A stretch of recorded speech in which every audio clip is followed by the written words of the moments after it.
exactly as we didn't want to see him in street clothes. Taking on Anthony Edwards, game 2. And Alan, this one just right out of the chute, Minnesota dominance. Yeah, they punched him first. They had to after an embarrassing game 1. Julius Randle, fantastic, a 13-0 start.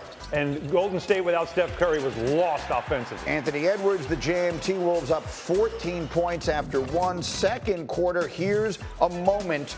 Tell us what we see here, Alan. Draymond Green flailing the arms in the face of Naz Reid. Trying to draw a foul, but doing it in a very pugilistic way, as he normally does. Excessive, no doubt about it. Windman?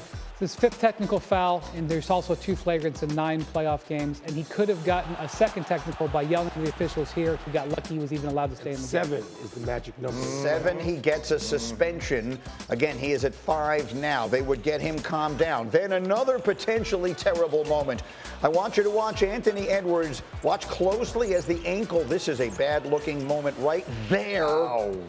Alan, it looked like it was going to be a lot worse than it seems luckily to be. When he stays down, you know it's serious, and he's limping off, but made it back for the second half. He does. He comes out of the locker room, played in the second half, looked fine. Meanwhile, the Warriors looked terrible. There's a bad shot. Here's great transition defense. McDaniel's throwing it down. This one was just sort of a non-game the entire second half. It's a 16-point lead. Randle throws it up. Edwards throws it down. Randle had 24 and 11. Edwards had 20 and 9. And most importantly, it looks like the ankle is fine. The series is even at 1 game apiece. But with Steph dressed that way, and I'll play you some sound from him in a moment. Michael, I hate to even ask this question, but if Steph Curry isn't able to make it back, is it just over for Golden State? Yeah. It would be over for any team in today's NBA missing their best player, maybe any era of NBA. Particularly at this stage where you've got this few teams still remaining. What team could survive the loss of its best player? What teams could survive the loss of one of the, I'm going to say top 10, 15, 18 greatest players of all time in the playoffs? What team could survive that? Probably none. None. So the Warriors are no different in that regard. And it's a horrible, and Alan, you and I talked about it yesterday. I don't care who you're rooting for. Steph Curry is, as Michael just said, one of the greatest players ever, and certainly the most popular player of this generation.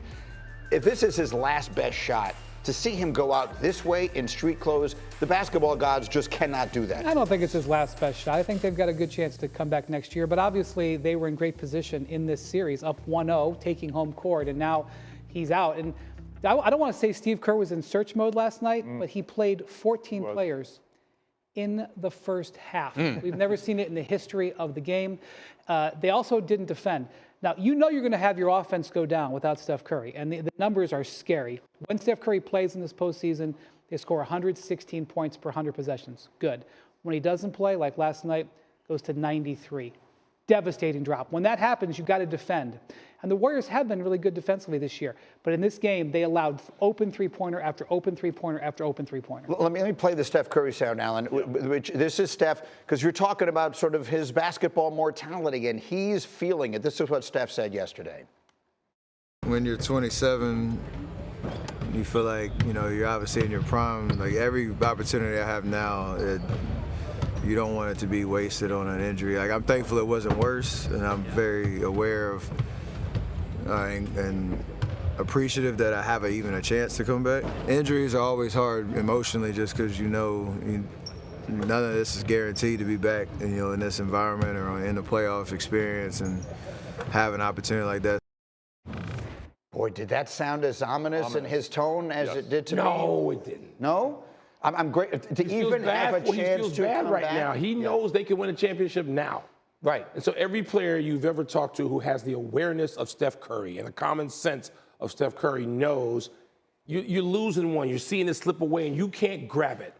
And so he sounds like I expect one of the great athletes in the history of American sports to sound. It doesn't mean Wendy's right. I agree with you anyway. It doesn't mean anything for next year. Remember, Jimmy Butler's been there for a minute and a half. They're going to have Jimmy next year. They're going to have Draymond next. They're going to have the core of that team. They can do this. Does he have a 7-year window? No. Michael, when you look at the West and you look at what's there, it's going to be hard. But it's going to be hard now. But right now was probably the best. It might be best case scenario for them when you consider what's left. Yeah. And if they could get past this series, the experience they have against a young Oklahoma City team, That's got to feel like this might be the biggest window he has. Let me also clarify what I meant by ominous. I didn't mean for the future. I meant for his chances of coming back and playing in this series. Yeah. Because we talked at length about the extra time between games 5 and 6. Yes. So it's a week from Sunday is game 6. Can they win one game in the next 3? Yes. So that there would be automatically have to be a game 6, which is a week from Sunday. And if so, maybe, just maybe, Steph will be back and be able to play in that. That's, I think, if you're a Warriors fan, your best case scenario. If you're looking for a reason to have some hope, Jonathan Kuminga played in this game because he played everybody. He made 8 straight shots at one point. Talked about after the game how his confidence is back. They need somebody to make shots from somewhere. They need some offense. So maybe this helps. And the schedule also gives you a reason because of the extra days. The 3 days between games is important too, as you pointed out yesterday. And I think that's something that if Steph Curry is, you have to believe if they can get one and there is a game 6, he's going to do whatever it takes, right? Like he'll do whatever it takes for his team to get on the floor. And there's something else we have to get into. Yeah. Minnesota just does stuff. They have lapses. We saw it last year when they got up 2 on Denver. They have lapses at home. They have lapses on the road. They are a maturing playoff team. They're not great. Okay? They're not without flaw. They can be had. They can be had, and they often are. So, let's get, as the great John Thompson used to say, just keep playing. By the way, if you've never had the opportunity to let Michael Wilbon tell you John Thompson stories, you haven't lived. Those are some great stories, most of them not to be shared on the air. But so just a quick, do the Warriors win one of the 2 games at home? Do they win one of the 2 at home? If they do, it's got to be with their defense, and it's got to be a lot better. Their defense has been good, but it was terrible last Do night. they win a home game? Maybe because Ant has not been playing well, and now he might have a little bit of an ankle issue. He's not played well the last 3 or 4 games, but the Wolves overall looked much better as a team last night. I'm a little bit worried about that if I'm a Warriors fan. Well coached. Again, I don't care who you're rooting for. You don't want to see Steph go out, at least for this season, at this age, this way. Let's see if he makes it back. In the meantime, we showed you the Draymond Green incident. There is more to it. The incident on the floor with Naz Reid. Again, he got his 5th technical. 7 is an automatic suspension, adding to his night. While Green was on a stationary bike in the tunnel near the Warriors bench, he got into a back and forth with a fan. That fan was ejected for directing a racial slur at Draymond Green. Afterwards, Draymond gave a quick statement to reporters.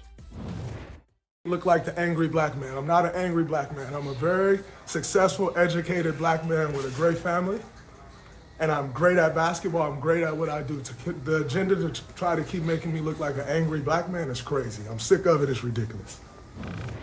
So he's obviously very frustrated there. And Michael, you were mentioning we're not exactly sure what part of his night he's referring to. Not at all. Not in any way, shape, or form. And those comments resonate more with some people than others. Resonates with me.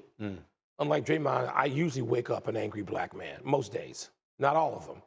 And if I had been there last night, I might have been able to walk out of the tunnel and ask him. I've talked to Draymond a lot recently. And so that's to me, that's a trigger. Something and someone triggered him. I don't Keep know. in mind that incident on the bike happened in the 4th quarter. Right. So it's fresh. The more recent thing that fresher. happened. We have no idea what happened back there. We don't know. So we're clear. What we mean by this is we don't know when he's making those comments, if he's talking about what happened on the floor, or more likely it sounds What's happening in the back like what on the stationary happened bike. on the stationary bike, and whatever it is someone said to him, whatever it is that person said, it got that person ejected from the arena. Yeah, I mean, this is life in America. Okay? Yeah. I mean, the great Arthur Ashe once said, being a black man in America is like having a second full-time job. And it is that. It's one of the most eloquent statements I've ever heard. And he said it maybe 30 years ago. Still applies. And again, kudos to Draymond for saying he's not. Draymond's, 30 years younger than me? Like I said, I could have had that rant, except I'd be saying, yeah, I am. And it's justified sometimes.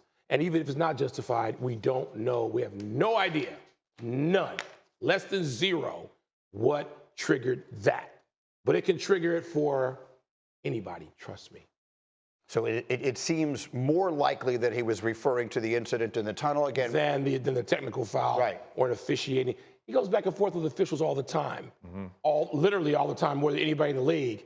And you don't we don't get to that, which says to me that something else happened back there. It may have been a series of things. We don't know how it was handled and how the fan was tossed.